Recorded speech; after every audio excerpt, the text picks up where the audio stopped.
Muy buenos días a todas y todos que están viendo este auxiliar.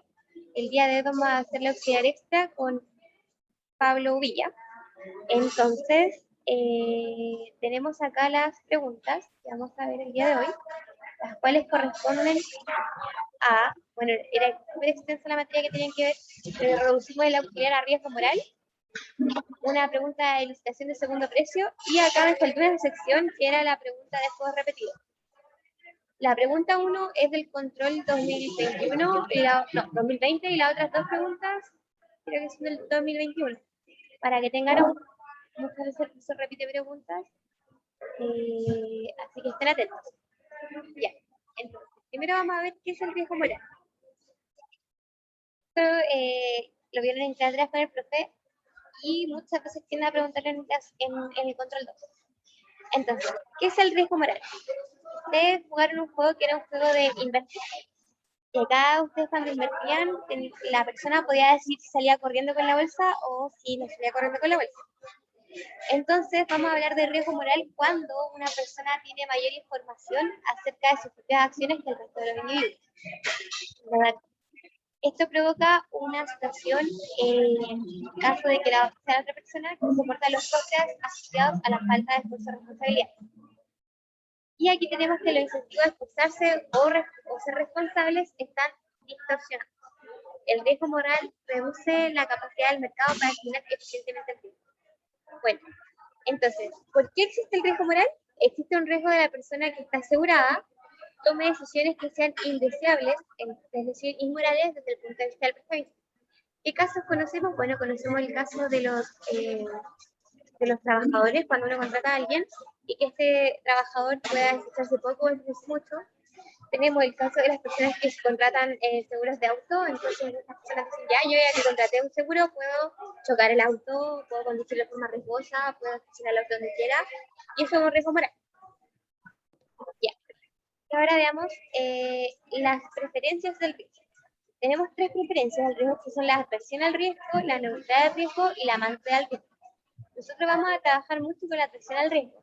Es decir, nosotros vamos a asumir una función, aquí me faltó que sea creciente, y la utilidad cóncava. Entonces, ¿cómo se ustedes se acuerdan de esto? Convexa es de la carita XD, entonces está feliz, convexa, y cóncava es la triple. Entonces, es una función de utilidad creciente y cóncava. En este caso de acá, lo encontramos con la aversión al riesgo.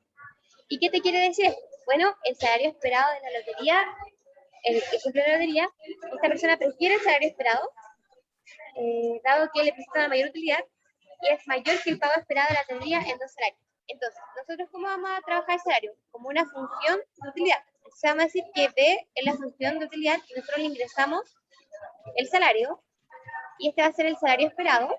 Entonces, el salario esperado de la lotería es mayor que el pago esperado de la lotería en 2 salarios. Súper. Entonces, ya sabemos qué es la persona adversa al riesgo. Bueno, va a tener una función de utilidad cóncava. ¿Y qué va a hacer? Ya. Ahora, ¿qué vamos a ver? Vamos a ver los componentes del riesgo moral. Tenemos al agente y al principal. El agente es la persona que tiene información juzgada, en este caso es la persona que está asegurándose, y el principal es la persona que puede verse dañada o afectada por el riesgo moral. En caso de la compañía de seguros, es la compañía de seguros. Ahora, ¿cómo vamos a secuenciar esto de? Primero, la firma va a proponer un contrato, es decir, yo te voy a pagar un salario, W. Entonces, en su cuaderno ustedes pongan W igual salario. Perfecto. Y este salario puede ser alto o puede ser bajo. Y después vamos a ver si la gente acepta o rechaza la propuesta. Ya, entonces, cuando la gente va a aceptar o rechazar, lo va a hacer en base a un beneficio que el jugador pueda percibir por rechazar. Entonces, a este jugador, esta gente va a aceptar este salario solamente cuando supere el costo de oportunidad. En clase vimos que el beneficio toma un valor de 0, pero no siempre es así, y eso es lo que vamos a ver en la opción. Entonces, para que la gente acepte el contrato, es muy importante y lo deben destacar, que el beneficio obtenido final debe ser mayor al costo de oportunidad anteriormente definido. Súper. Aquí vamos a trabajar con la restricción de participación voluntaria, que lo vamos a ver más adelante. Tercero, el agente va a decidir su nivel de esfuerzo. Súper. Puede ser bajo o alto. Normalmente se trabaja con 0 o 1, pero también puede ser algebraico, es decir, un esfuerzo bajo y un esfuerzo alto. y en inglés. O sea, ahí me era una. Ahora, para muchos efectos del curso, el nivel de esfuerzo tomará valores de 0 o 1. Ojo que también puede ser algebraico. Y ahora vamos a observar las ganancias. O sea, una vez que la gente decide el nivel de esfuerzo, el principal, que es la persona que está haciendo, que es la que se ve afectada por el riesgo moral, de cuánto va a recibir, una ganancia alta o una ganancia baja. No se confundan con las letras, por favor. Y siempre lo hago. El W es el salario del trabajador. Y el S es el beneficio que obtiene el principal. Beneficio del principal. Ahora, tenemos dos posibilidades de obtener una ganancia alta y una ganancia baja. Y vamos a trabajar con probabilidades. Sí, las probabilidades que todos aman.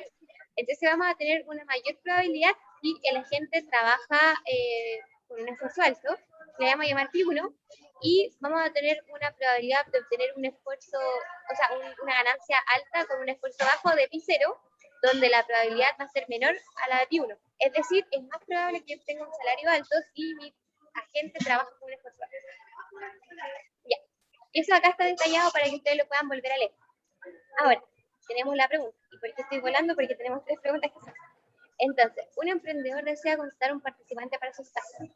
El practicante puede elegir un esfuerzo bajo o un esfuerzo alto. L de low, H de high. Y estos van a tener un costo CL y un costo CH, respectivamente. El proyecto va a ser exitoso si pH es igual a, o sea, si con probabilidad pH, si E es igual a H, es decir, con probabilidad pH si el esfuerzo es alto y PL si el esfuerzo es bajo. Y aquí lo mismo que habíamos dicho antes, es más probable obtener una ganancia alta dado un esfuerzo alto que una ganancia alta dado un esfuerzo bajo. Ahora te están diciendo que el emprendedor va a pagar un salario W0 si el proyecto no es exitoso y un salario W1 si resulta exitoso. Es decir, el agente, no, el principal va a decirte yo te voy a pagar W0 si el proyecto no es exitoso y W1 si resulta exitoso. ¿Y cómo se ve el éxito? Pues en el salario. Y ahora te están diciendo que la función de utilidad del trabajador viene dada por tanto. ¿Por qué es importante la función de utilidad? Porque si bien tú le pagas a la gente un WI, él va a percibir una función de utilidad de este salario.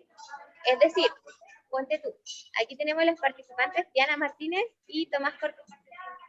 Yo le puedo pagar a ustedes 100.000 pesos, pero Diana puede percibir estos 100.000 pesos con una función de utilidad que a ella le transmitan que esos 100.000 pesos valen 150.000 y Tomás lo puede percibir como 50.000. Entonces, claramente necesitamos analizar esta función de utilidad. Entonces, este WI se va a ver por la función de utilidad que está por aquí. Esta es la función. Y ahora te dicen que I está entre 0 y 1. Finalmente te dicen que consideres que la primera derivada de W es mayor a 0 y la segunda derivada de esta función de utilidad es menor a 0. ¿Qué pueden decir del anterior? La primera te están diciendo, ¿sí? ¿Alguien habló? Ya, perfecto. La primera están diciendo que consideres que la primera derivada es mayor a 0. Eso te quiere decir que es creciente. Y la segunda derivada menor a 0. Te están diciendo que es cóncava. Entonces, estamos ante una persona que es adversa al riesgo, como vimos anteriormente. Ahora, nos están mencionando la existencia de una utilidad de reserva. Comúnmente, esta utilidad de reserva vale 0, que fue lo que dio el profesor en clase. En caso de esto que no sea 0, en este caso te dicen que es U barra, uno la debe incluir en la ecuación de participación voluntaria. Super.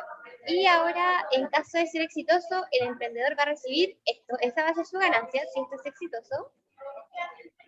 Y de lo contrario va a recibir X0 con X1 mayor que X. Ya. Ahora, esto de hecho es en la parte A. Nos dicen, supongo que el esfuerzo es verificable, y ahora escriba el problema al que se enfrenta el empleador si este desea implementar E igual L. Y si desea implementar E igual H. ¿Hasta ahora alguna duda? Simplemente nos están diciendo, asuma que el esfuerzo es verificable. ¿Y qué significa que es verificable? Bueno, que sea verificable.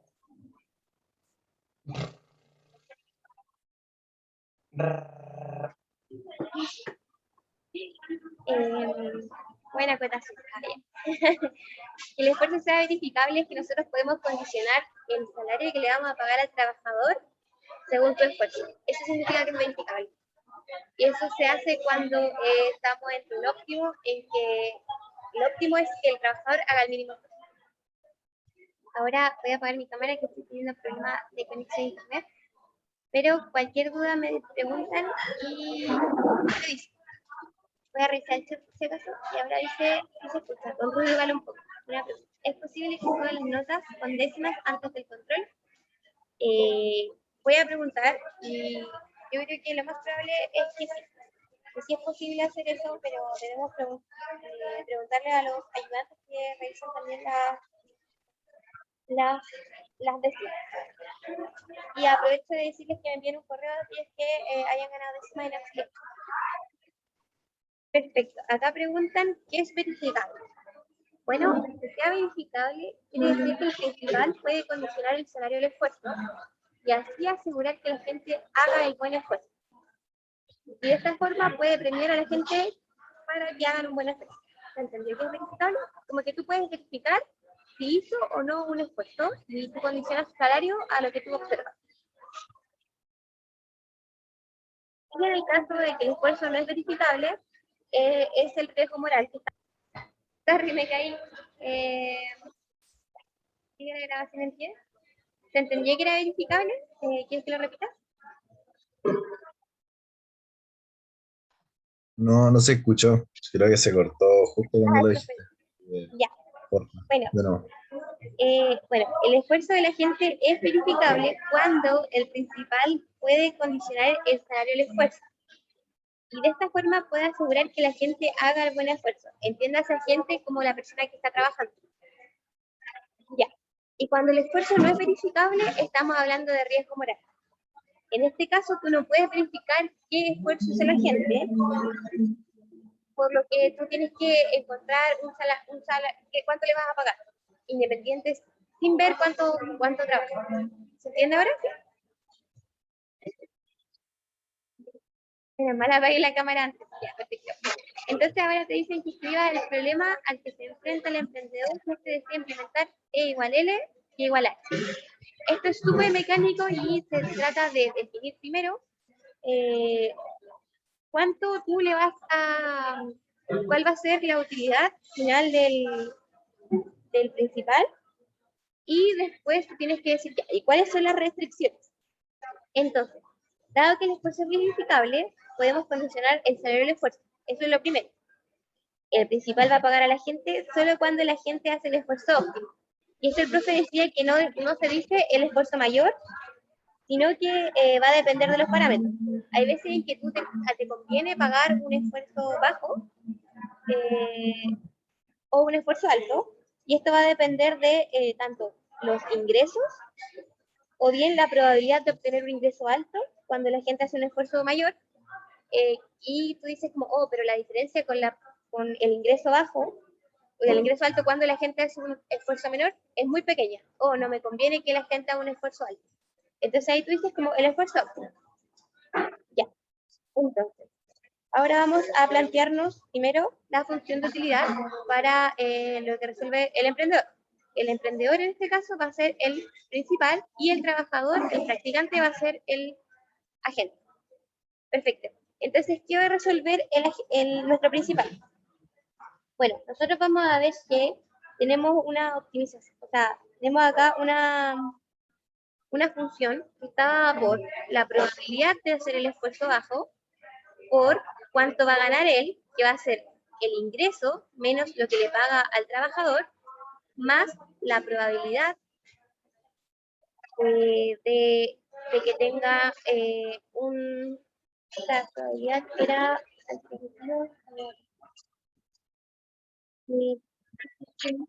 esta es la probabilidad de que con un esfuerzo bajo se obtenga un ingreso bajo. Entonces, la probabilidad de que con un esfuerzo bajo se tenga un ingreso bajo va a ser, la vamos a multiplicar por cuánto va a ganar si el ingreso es bajo, menos lo que le paga al trabajador cuando este trabaja poco. Ahora, ¿a qué estará sujeta esta restricción? Bueno, este está sujeto a que la gente acepte la oferta. Y esto se conoce como la restricción de participación voluntaria. luego de acá. Entonces, decimos que el agente va a aceptar cuando la probabilidad que se encuentra aquí sea mayor a la utilidad de reserva. Entonces, vemos que para cada caso existe un costo de esfuerzo. ¿Se acuerdan que está el costo bajo y el costo alto? Y en este caso estamos trabajando con un esfuerzo bajo, es decir, el CL. Entonces, para ambos casos vamos a obtener un CL. Y nuevamente aquí vamos a obtener la probabilidad de que con un esfuerzo bajo se obtenga un ingreso alto por la utilidad del salario que percibe por un esfuerzo alto menos el costo por hacer un esfuerzo bajo más la probabilidad de que con un esfuerzo bajo se obtenga un ingreso bajo por la utilidad percibida cuando realiza un ingreso bajo, un salario bajo, menos el costo de esfuerzo bajo. Y eso debe ser mayor a ¿qué? Bueno, a la utilidad de reserva. Y en muchos casos eso es cero. Y ahí ustedes tienen que ver en qué casos se encuentran. Y por otro lado, si desean implementar un esfuerzo alto, un esfuerzo high, vamos a obtener lo mismo anterior, pero simplemente reemplazando los H por, o sea, los L por un H. Y los T también quedan por C. Entonces, ahí se ve. ¿Ven que estas son dos iguales? Y esta es la única diferencia, es qué esfuerzo es PL por PH. Super. A ver, ustedes pueden ver que 1 y 2 es la restricción de participación voluntaria, que era lo que hablábamos anteriormente. Ya. Ahora, nosotros nos pedían, ¿qué nos pedían? Nos pedían escribir el problema al que se enfrenta el emprendedor. Ya. Y ahora vamos a desarrollar este problema de optimización. Como nosotros vemos que tenemos un problema de optimización por una sola restricción lineal, podemos utilizar la función de Lagrange. Y si ustedes se acuerdan, utilizar la función de Lagrange era un método para pasar desde un problema de optimización con restricciones a un único sin restricciones con n más k variables. Y estas nuevas variables, que son las k, se denominan los multiplicadores de Lagrange. Entonces ahora nos van a aparecer variables como L, K y esas cosas. Y ahora se lo voy a explicar. Entonces, ¿qué vamos a hacer? Si el emprendedor resuelve para E igual L, vamos a obtener que el lagrangiano va a estar dado por la función de optimización que queremos optimizar y nosotros activamos la restricción correspondiente a la participación voluntaria. ¿Y cómo la activamos? Bueno, utilizamos un multiplicador de Lagrange, que sería el lambda, y a continuación incluimos la restricción de participación voluntaria. Y de esa forma obtenemos la ecuación de Lagrange para el emprendedor cuando resuelve E igual L. Y ahora hacemos lo mismo para el emprendedor cuando resuelve E igual H. Bien, entonces, nosotros recuerden que lo único que hacíamos era activar la restricción de participación voluntaria utilizando un multiplicador de Lagrange y a continuación le incluíamos toda la restricción. Súper. Ahora, ¿qué hacemos? Bueno, como es buena teoría de juegos, lo que hacemos es derivar para el esfuerzo bajo y para el esfuerzo alto y encontrar la igualdad que nos va a demostrar esto. Súper. Entonces ahora simplemente nosotros derivamos con respecto al salario alto y con respecto al salario bajo. ¿Derivamos qué cosa? Bueno, derivamos la ecuación de Lagrange. Entonces, derivando esto para el salario alto nos queda esta expresión de acá. Y ustedes pueden decir que esto va a ser igual a 0, dado que estamos derivando igualando a 0, aplicando la condición de optimalidad. Y para el sueldo bajo también hacemos lo mismo, derivamos en función del sueldo bajo. Entonces, ¿qué hacemos? Agarramos este L y derivamos según sueldo alto y salario bajo. Y de esta forma nosotros vamos a obtener que, a partir de la primera ecuación, obtenemos que U' de W es igual a 1 partido lambda, y también de la segunda ecuación obtenemos que U' de W0 es igual a 1 partido lambda. Y aquí mucho, este es un argumento que ustedes pueden usar en el control. Entonces, como U es una función creciente y cóncava, tener dos valores iguales, o sea, dos valores no entregan un óptimo, nos demuestra que es un único valor. Entonces, esto nos dice que tanto el salario bajo como el salario alto, o sea, el salario alto como el salario bajo, es un único valor, que es el mismo. Entonces, ¿qué es lo importante de mostrar acá? que el salario no va a depender del resultado cuando observemos el esfuerzo perfectamente, o sea, cuando sea verificable. Cuando tú puedas observar el esfuerzo y condicionar el salario del trabajador, el salario no va a depender del resultado.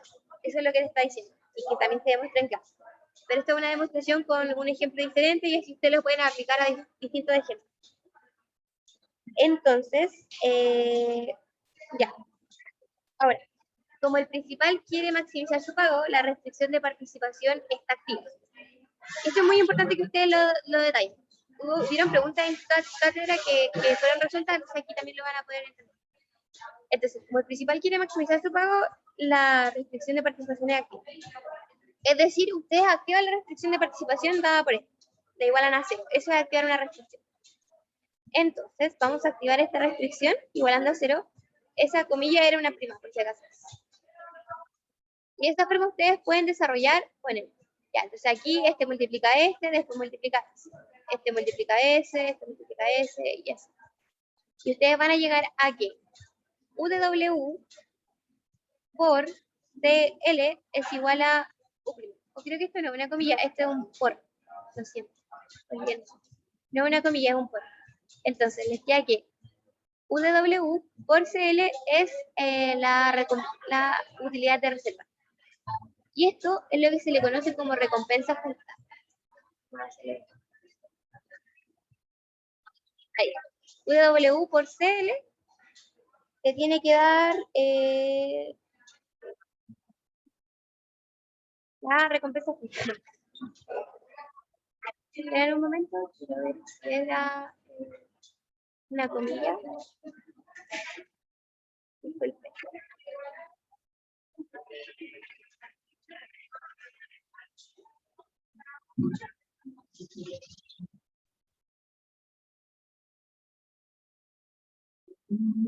Ya, no una comilla, es efectivamente un menos. Y ahora es corroborado. Esto de acá es un menos. Entonces, ¿por qué es esto? Recuerden que era la probabilidad de tener un ingreso alto, dado un esfuerzo alto, por la utilidad que me da el salario, menos el costo que me asociado, más la probabilidad de tener un salario alto, dado un esfuerzo bajo. Y finalmente, esta es la función de utilidad de la persona por el ingreso, por lo que le da. Ay, siento que me confundí mucho, pero perdón. ¿Se entendió, cierto? A ver, avísenme si se entendió que es todo un medio. Simplemente que está, no me tomo el látex, pero eso es un medio. Porque esto de acá es la función de utilidad de la persona que trabaja cuando le dan un salario W. Él tiene que ponerlo en su función de utilidad y restarle el costo que le genera hacer ese esfuerzo. ¿Se entiende, cierto? Entonces al final, desarrollando esto, al final te queda W menos L es igual a la utilidad de reserva. Ya.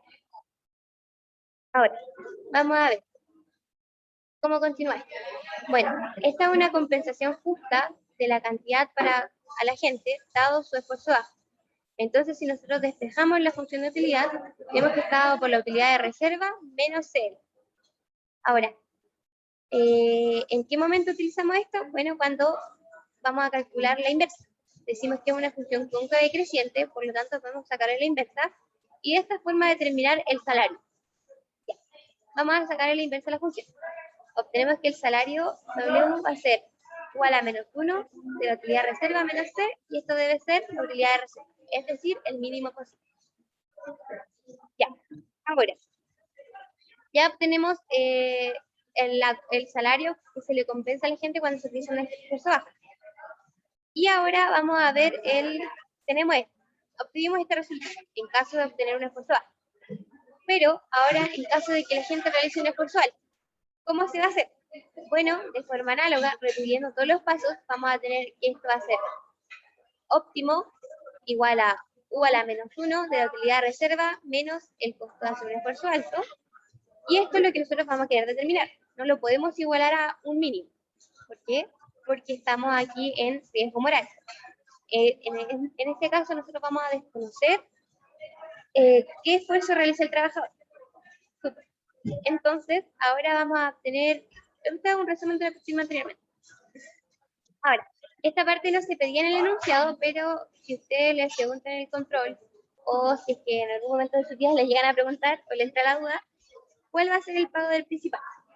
Bueno, como ustedes saben, el pago del principal está dado por la probabilidad por el salario, más 1 menos la probabilidad por el salario bajo, menos lo que se le paga al agente. Entonces, finalmente, nosotros vamos a decir que el pago del principal va a estar dado por todo este curso de acá. Bien. Y si ustedes se fijan, lo que pueden sacar de ahí es que tienen que el pago de un esfuerzo alto, por la probabilidad contraria, por el esfuerzo bajo, menos, y aquí ustedes entran lo que cuánto le van a pagar a la gente si es que realiza un esfuerzo alto. Va a ser la inversa de la rentabilidad de reserva menos el costo alto, y esto debe ser mayor que la probabilidad del esfuerzo bajo, y así, y aquí es solo un menos, por si acaso, ahí solo un menos, y aquí entra la utilidad de reserva menos el costo bajo. Perfecto. Entonces, ahora vámonos con la B. Bueno, suponga ahora que el esfuerzo no es verificado. Por chat preguntan si esto es como indiferencia. Exacto, esto de indiferencia es como ya. La persona va a entrar cuando la persona en verdad va a entrar. Si ustedes se fijan, hay una restricción por la persona que entra o no entra. Y la restricción está dada por esto de acá. Ya. Entonces la persona dice, ya, yo voy a entrar si es que necesitamos de las probabilidades, perdón. Aquí. Ya. Entonces, si es que la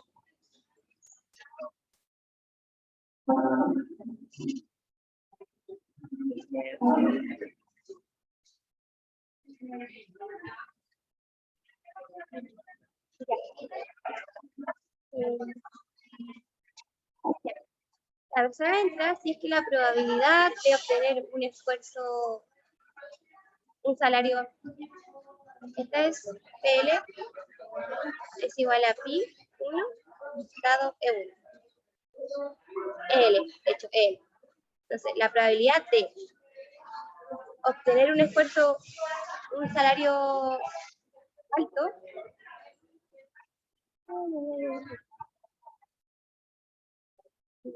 esperen un momento, lo reviso bien y les digo al final. Ya. Probabilidad de que con un esfuerzo bajo se obtenga un ingreso alto. Súper. Entonces, ¿qué está sucediendo? Recuerden que el L es un esfuerzo bajo, low. Entonces te dicen que PL va a ser la probabilidad con que se obtiene un esfuerzo alto, un salario alto, dado que se está haciendo un esfuerzo bajo. Eso. Ya. Por lo que recibe él en su función de utilidad, si le pagan un salario alto. Menos la probabilidad de que con un esfuerzo bajo se obtenga un ingreso bajo. Por lo que él recibe si es que esta persona realiza un esfuerzo bajo. Y esto debe ser mayor o igual a la utilidad de reserva. Y si esto se cumple, esta persona entra. Si uno dice como ya, esto es un igual, el consumidor, o sea, el trabajador es indiferente si entra o no entra. Pero si el consumidor, o sea, si el trabajador llega a tener una utilidad mayor, dice ya, yo entro. Eso.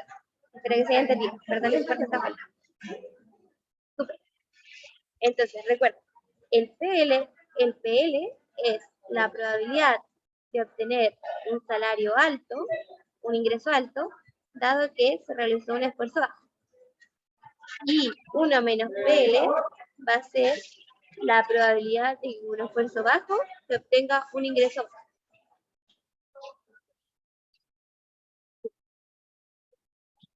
Ya. Entonces, ahora pasemos a la pregunta 2.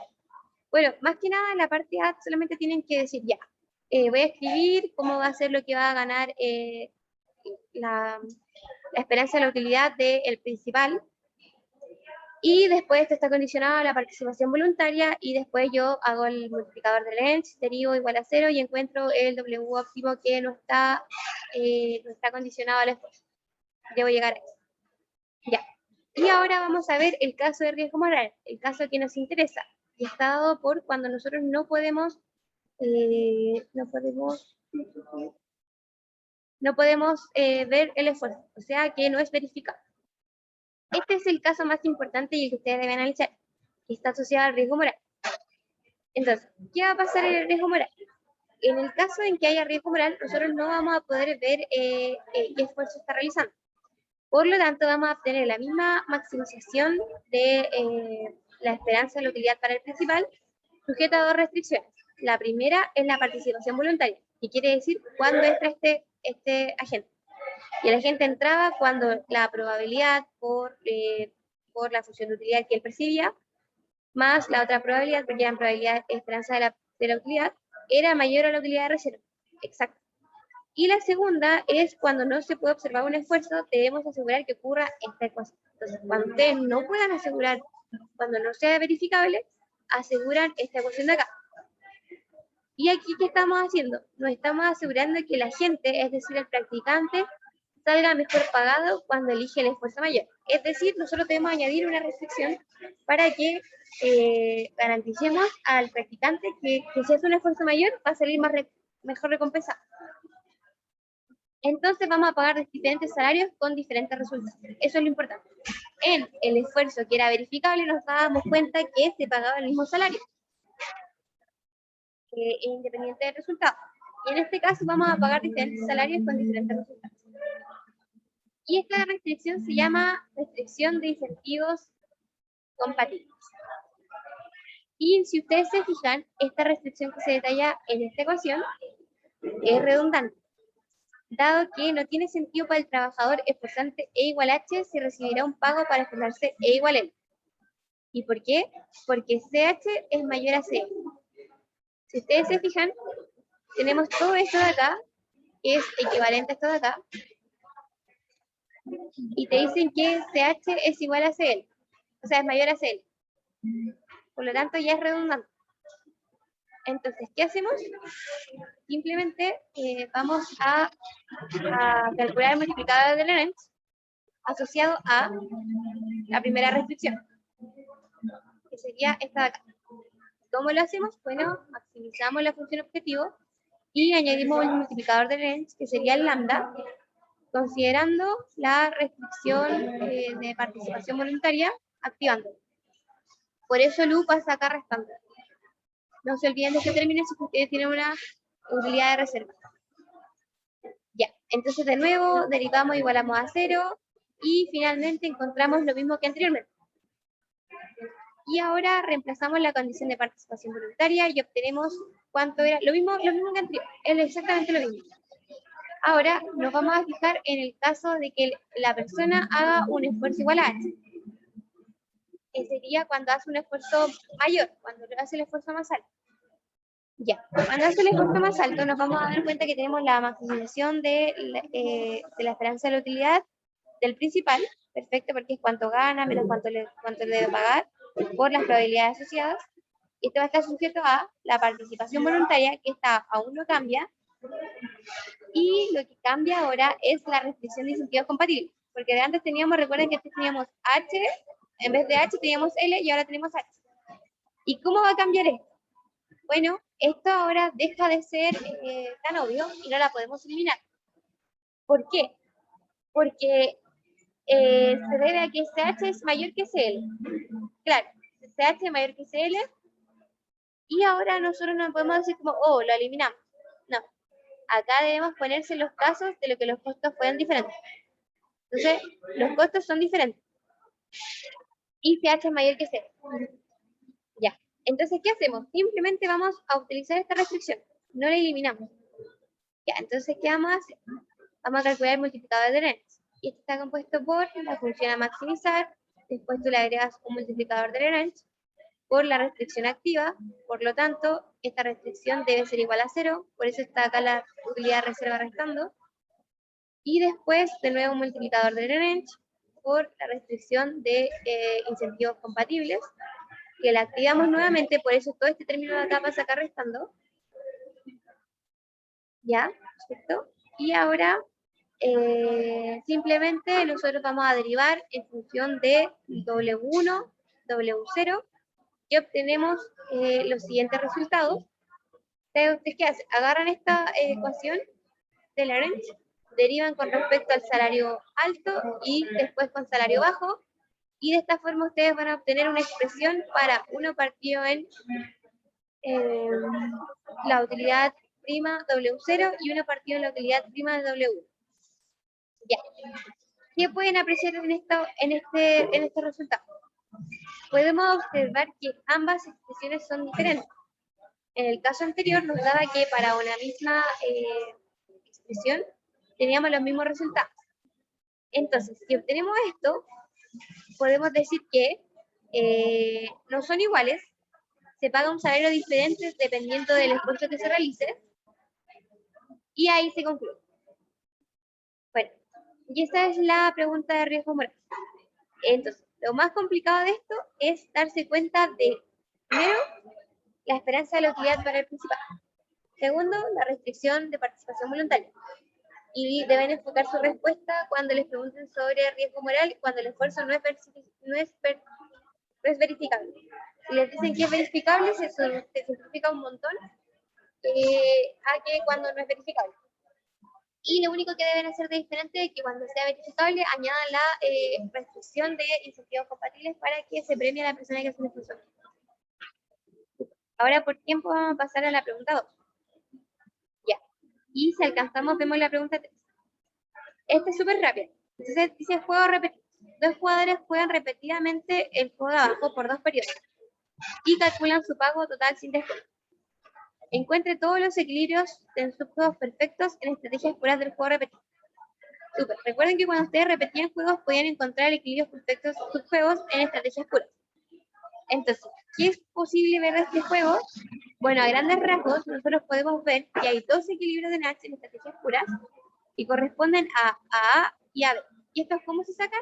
Bueno, nosotros decíamos ya, fijemos, hacíamos intersección de mejor respuesta. Entonces, cuando el jugador jugaba A, ¿qué era lo mejor para el jugador 1? Bueno, le favorece jugar A. Cuando el jugador juega B, le favorece jugar B. Cuando juega C, le favorece jugar A y B. Y ahora hacíamos lo mismo, pero para el jugador 2. Entonces, cuando el jugador 1 jugaba A, ¿qué le convenía hacer al jugador 2? Jugar A, B o C. Bueno, A le reporta X más 1, B 0 y C 0. Entonces le conviene jugar A. Cuando el jugador 1 juega B, le conviene jugar B. Cuando el jugador 1 juega C, le conviene jugar claramente y solo A. Entonces, ¿qué podemos sacar de acá? ¿Cuáles son los equilibrios de Nash? Bueno, el equilibrio de Nash está dado por la intersección de mejor respuesta, que sería AA y BB. Este caso de acá, este caso de acá. Y ahora, ¿cómo vamos a jugar esto? Bueno, nosotros nos vamos a dar cuenta que estas, ya tenemos los subjuegos de jugar algunas de estas estrategias en ambos periodos. Entonces, ¿cómo hacía el profesor? Bueno, decía como vamos a hacer una combinación de todas las estrategias que se puedan formar con estas, jugándolas en ambos periodos. Entonces, ¿qué teníamos? El primer equilibrio es jugar en el primer periodo A y en el segundo A. Después tenemos el segundo que es jugar A y después jugar BB. Y así, vamos combinando. Después podemos jugar BB y después A. Y finalmente jugar BB y BB. Pero esto no es suficiente. Hay que encontrar un EPS que resulte de la cooperación de la comunicación. Entonces, ¿cómo lo hacíamos? Bueno, nosotros podemos ver que de la cooperación con la comunicación, el que mejor el equilibrio óptimo de Nash está dado por CCCC, en donde ambos van a recibir X más I más 3 y X más I más 3, que es mayor que todas las otras propuestas que están acá. Es muy similar al dilema del prisionero. Entonces, ¿qué hacemos? Definimos un equilibrio tipo premio-castigo. Es decir, primero van a jugar cooperar y después uno de los dos se va a desviar. Entonces,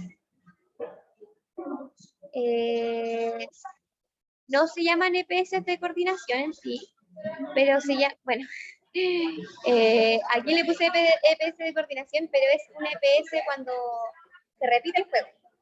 ¿Y qué quiere decir EPS de coordinación? de cooperación.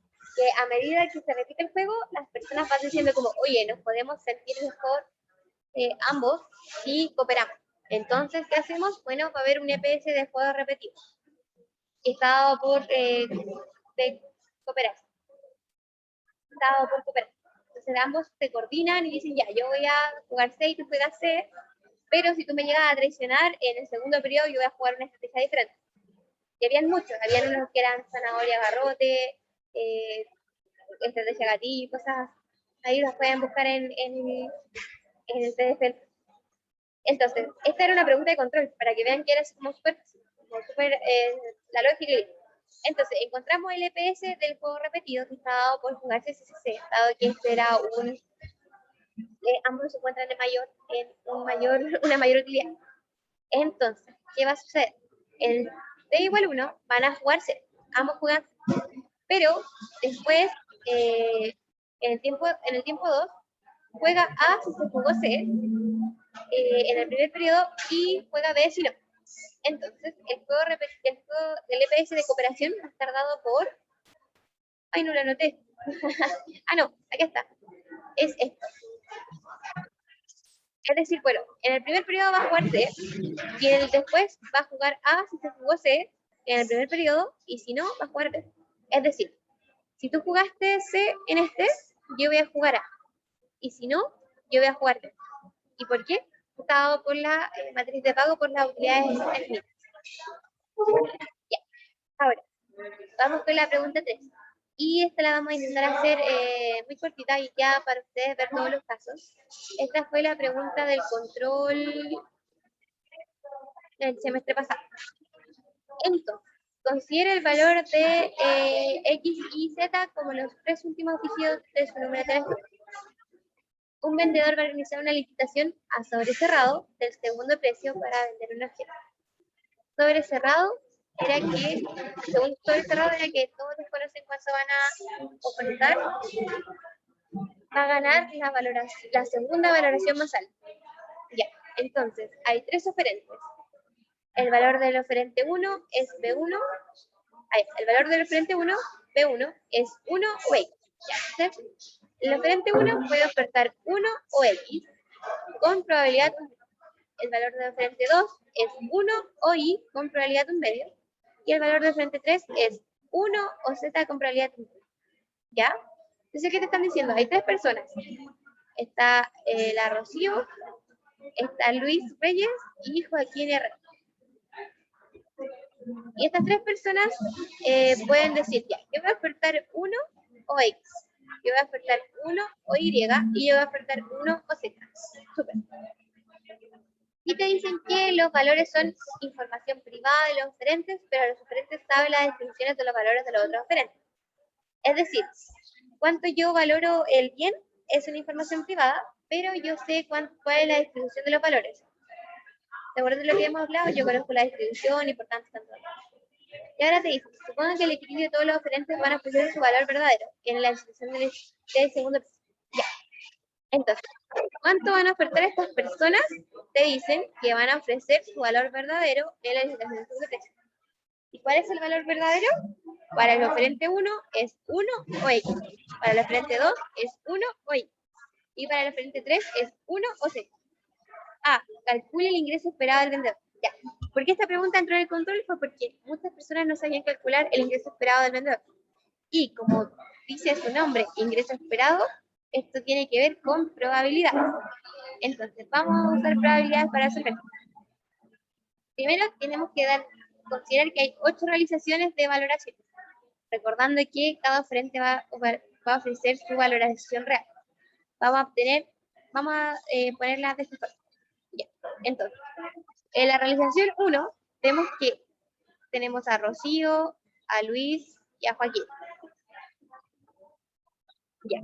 Rocío podía ofertar 1 o X, Joaquín podía ofertar 1 o Y, y Juan podía ofertar 1 o Z. Entonces, vamos definiendo todas las posibles combinaciones de estas posibles valoraciones que haga, y cada una la hace con probabilidad en un medio. Entonces, la primera es que cada uno diga 1, 1 y 1. La segunda es que diga X, 1 y 1. La tercera es que diga 1 y 1. La cuarta es que diga 1, 1 y Z, y así. Ahí ustedes se definen las 8 posibles realizaciones. Ahora, buen ingreso esperado, utilizamos la probabilidad. Cada una está hecha con probabilidad 1 octavo. Y ustedes se acuerdan cuando ustedes tiraban 2 dados en el colegio, decían como ya, ¿cuál es la probabilidad de que ellos lance 2 dados?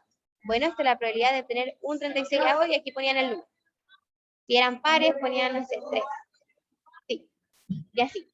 En este caso, le están diciendo que cada una de estas realizaciones se hacen con probabilidad de un medio. Entonces, ustedes tienen un medio y un medio. Entonces, la probabilidad de que salga esta realización está con un octavo, esta con un octavo, esta con un octavo y esta con un octavo. Y ahora nos piden el ingreso esperado del vendedor.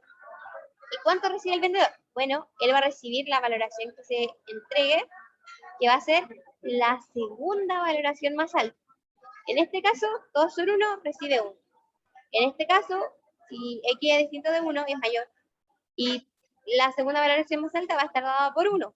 Eso va a recibir él, porque es la segunda valoración más alta. Eso es lo que va a recibir. En este caso, va a recibir Y, si esto es distinto de 1. Y así. Y si ustedes se van poniendo en los casos de la segunda valoración más alta. En este caso va a depender de los valores de X, Y. Y así. Entonces, ¿cuánto va a obtener el licitador? Ya, entonces decimos que vamos a representar la segunda valoración más alta de una realización RI con P. Así es simple. Y esto igual lo pueden hacer ustedes en su contexto. Vamos a representar la segunda valoración más alta. Pero dado que si a ustedes les aparece esto y tienen números para desarrollarlo, tienen que decir cuánto es el ingreso esperado. Aquí en este caso no tenemos números, así que vamos a decir como un valor X. Entonces, el ingreso esperado va a ser la suma de todas las probabilidades, de todas las realizaciones por su probabilidad. ¿Y esto a qué se parece? Bueno, a la esperanza de la utilidad. Aquí tenemos la probabilidad de ocurrencia y aquí tenemos la utilidad. Y si ustedes se acuerdan, la esperanza estaba por la probabilidad, por el valor de esta probabilidad. Y así. Entonces así definen el ingreso esperado. Perfecto. Ahora les dicen que vamos a cobrar una tasa de entrada. Ustedes no sé si han visto un juego con tasa de entrada. Pero cuando se cobra una tasa de entrada te dicen como que si tú quieres participar de este juego tienes que pagar un valor igual a 2. ¿Sí o sí?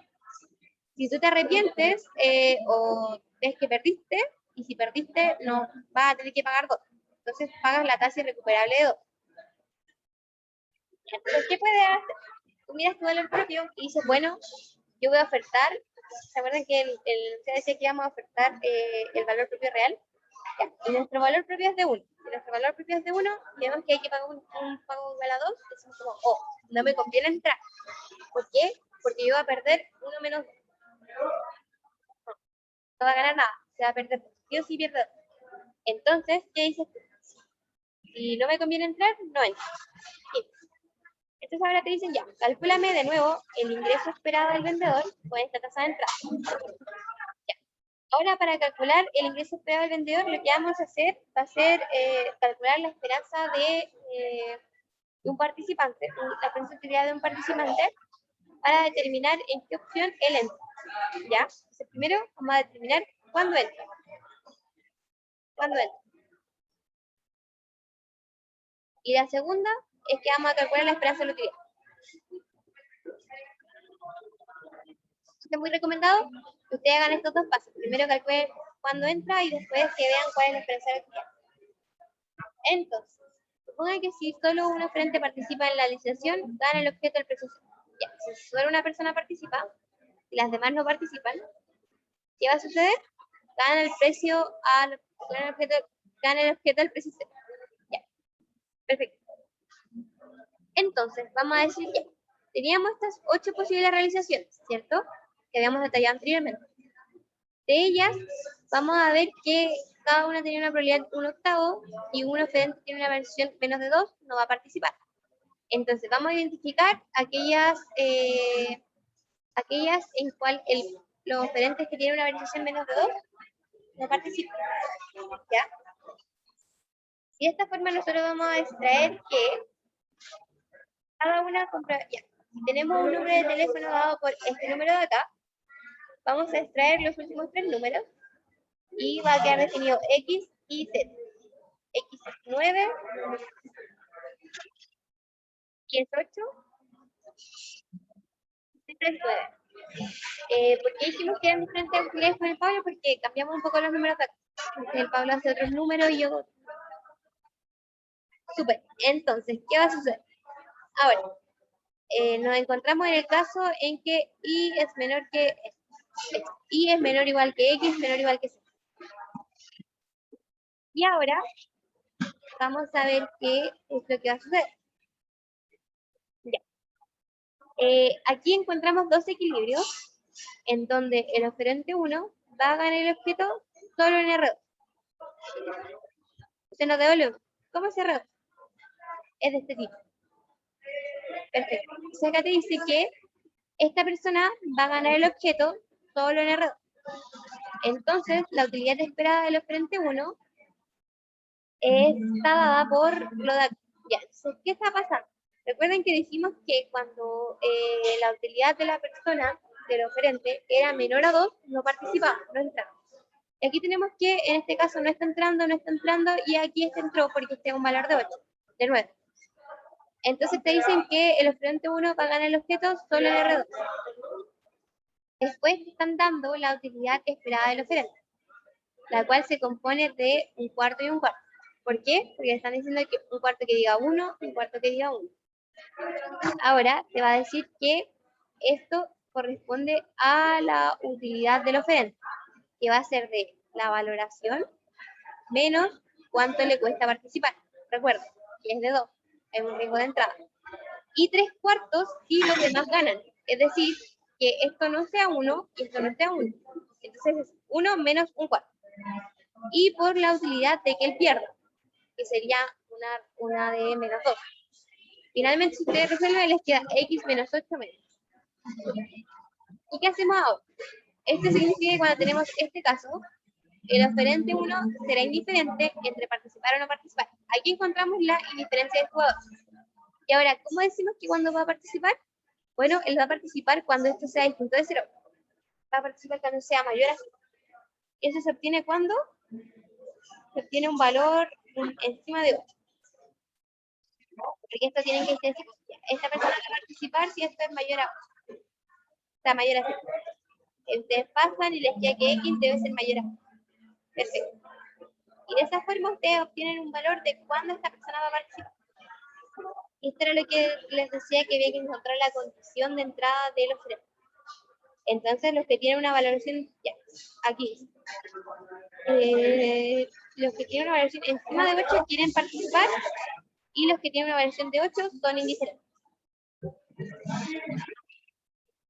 Y como estábamos en el caso en que teníamos, ¿qué cosa? Teníamos un número telefónico de 9, 8 y 9, decimos como el 1 entra, el 3 entra y el 2 no entra, se queda fuera. ¿Por qué? Porque tiene utilidad igual a 8. O sea, no es que no entre, es indiferente, Pónganle ahí un signo de terror, es indiferente. Súper. Y finalmente, ahora hay que ver el ingreso esperado. ¿Ya? Y ahora vemos que el ingreso esperado está dado por, si ustedes se acuerdan, aquí tenemos las 8 realizaciones que habíamos definido anteriormente. Perfecto. Este es R1, este es R2, y así, hasta R8. ¿Y qué está pasando? La estamos multiplicando por la probabilidad de que sea esa realización, que era 1/8, eso no cambia. Entonces mantenemos el 1/8. Y ahora lo único que estamos cambiando es cuánto va a ganar esta persona, este licitador, que va a estar dado por la tasa de entrada y la segunda valoración más alta. Entonces vamos a reemplazar. ¿Se acuerdan que habíamos dicho que cuando no entraba ninguno, ganaba la licitación a un precio de 0? Bueno, en este caso gana el precio 0. Después acá está ganando la tasa de entrada, que es 2. Para la realización 3 también es 2. Para la realización 4 también es 2. Pero para la realización 5 ya vemos que ya entraron 2 personas. Entonces nos devolvemos y vemos la realización 5. Entró X e Y. X entró con 9, Y con 1. Y va a ganar la segunda valoración, o sea, la persona va a pagar la segunda valoración más alta, que va a ser 8. Si bien se lo ganó X, pagando 8. Así se lo ganó. Gana X pagando 8. Entonces, ¿qué va a suceder? Gana X pagando 8, pero hay una tasa de entrada que es de 2. Y así ustedes con todas las realizaciones. Y de esta forma ustedes van a tener el ingreso esperado por el licitador, que sería de 6. Bueno, y ahora, cuando solo participan los oferentes que tienen una evaluación de 9, el ingreso esperado, entonces, aquí ustedes se van a encontrar que vamos a estar en el caso en que solo participan los oferentes que tienen una valoración de 9. Y a ustedes van a tomar la siguiente realización. Perfecto. ¿Por qué? Porque en esas son las que la tasa de entrada les conviene participar, dada la tasa de entrada, que es de 2. Y cuando no participa el 8, porque es indiferente. Antes vimos cuando su valoración no es 1. Estábamos viendo ese ejemplo. Cada frente participa cuando su valoración no es 1.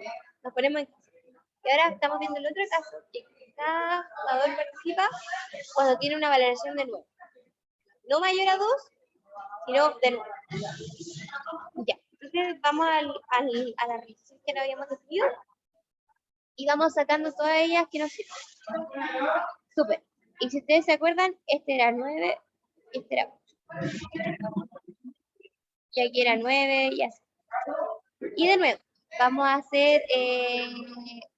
obtener la probabilidad de que esto suceda. Y esto está asociado a un cuarto por 0 más un cuarto por 2, la tasa de entrada, y finalmente aquí tenemos que pagar la segunda valoración más alta. Recuerden que será 9, 8, 9. En la realización número 8, esta persona va a pagar la segunda valoración más alta, que está dada por o 9 o 9. Bien, entonces ustedes dicen ya, la segunda valoración más alta va a ser 9. Entonces va a ser 9 más la tasa de entrada. Super.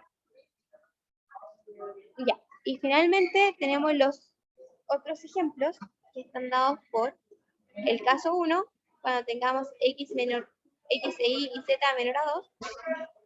Y lo que va a suceder, el caso 3, cuando tenemos x y z mayor de 2. Y el caso 3, cuando x y z es mayor a 2, pero tiene los subcasos. Perdón. Tiene el caso correspondiente a que x menor a y, a que x igual a y, y estos casos de acá. Entonces, ¿qué les puedo decir yo? Que los puedan revisar, que acá lo hagan en su casa y que los desarrollen un poquito para después revisar. Ya por tiempo vamos a cerrar la sesión para que puedan ir a las clases que les pongo. O de hecho se debe terminar ahora. Bueno, y esta fue la auxiliar. Súper. Mañana Pablo va a hacer otro auxiliar con otros números, así que quizás si hacen esa puedan descubrir cómo se resuelve.